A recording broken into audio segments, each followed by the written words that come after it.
смартфонды жыламасын, үндемесін деген сияқты көбіне ата-ана жұмыспен жүреді, телефонды, смартфон беріп қояды. Сол кезде қазіргі балалардың кейбірінің тілі ағылшын тілінде шығып жатыр, кейбірінің тілі орыс тілінде шығып жатыр, кейбірі тіпті сөйлемейді де. Неге деген сұрақ туындайды да. Ең соңына келгенде уже ол кеш болып келе жатқан кезде біліп отыр ғой ата-ана деген. Мен балам тілі осындай болып шықты, бүйтті сөйтті, оны кейін тасып жүреміз. Репетиторға апарамыз, қазақша үйретеміз, немесе кейбір дыбыстарды дұрыс айта алмайды, оларды ашуға логопедке, дефектологқа апарамыз деген сияқты көп сондай жүгірістер орын алып жатыр да. Ең бастысы айтатын едім, балаларға ата-ана бір жарты сағат, бір сағат көңіл бөлсе, жеке отырғызып қойып сөйлессе, қазіргі балдармен тіпті мына бетпе-бет отырып, кәдімгі үлкен адам сияқты мынандай бір глобальный проблемалар дейміз ғой, ситуациялар дейміз ғой, жаңағы табиғатта орын алып жатқан. Соның барлығын біліп отыр ғой олар деген, көріп отыр ғой себеп. Соның барлығына тоқтала кетсе, сөйлесіп отырсаңыз да, кәдімгі үлкен адам сияқты ешқандай айырмашылық. Бейжай емес олар. Жалпы осындай өзінің пікірін айту жағына болашақта олар бір 25-30 жасқа жеткен кезде қандай бір қорқыныш бар, немесе қуаныш бар сіздің көңіліңізге? Менде ешқандай қорқыныш жоқ.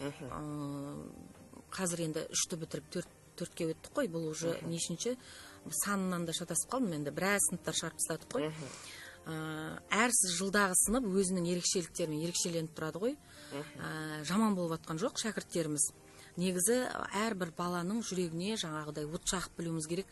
Мына мектеп деген кезде, ұстаз деген кезде жақсы есіне алатын, қуанатын деген сияқты да. Ең бастысы адами жаңағы құндылықтар, рухани құндылықтарды бойына сіңдірген дұрыс деп ойлаймын. Кейбір кезде ойлайды ғой, мен деген 5 баға алмай жатырмын. Қазір енді біз балдық жүйемен, бірақ кейде балаларға ата-аналар айтатын болар, сен деген жақсы оқымай жатырсың, болашақта сен осындай боласың, анандай боласың. Олай айтпау керек. Оның барлығын алда уақыт көрсетеді. Негізі біз жақсы тұлғаны тәрбиелеп жатырмыз деп сенімді айта аламын. Енді қазіргі таңда білесіз, қазір балалардың 3 ай демалыс кезеңі, демалыс маусымы. Жалпы енді 3 ай демалыста да жан-жаққа қыдырып, балалар демалысын көңіл өткізіп жатады. Бірақ осы кезде де меніңше мейлінше осы білім жүйесіне қол үзбеген абзал. Өйткені бала 3 айда қарайып қалады. Шынымен де ертең оқу маусымы басталғаннан кейін қыркүйек айында не істеп не қойғанын білмей жатады, шынымен де. Өйткені мен өзімнің осыдан 10 жыл бұрын оқушы болдым. 10 жыл бұрын мысалы 3 ай жаз кезінде біздер барынша кітап оқитын едік, әдеби кітаптар, түрлі жанрда кітаптар оқитын едік. Енді ал қыркүйек айы басталған кезде, сабақ маусымы басталған кезде біздер жат емеспіз.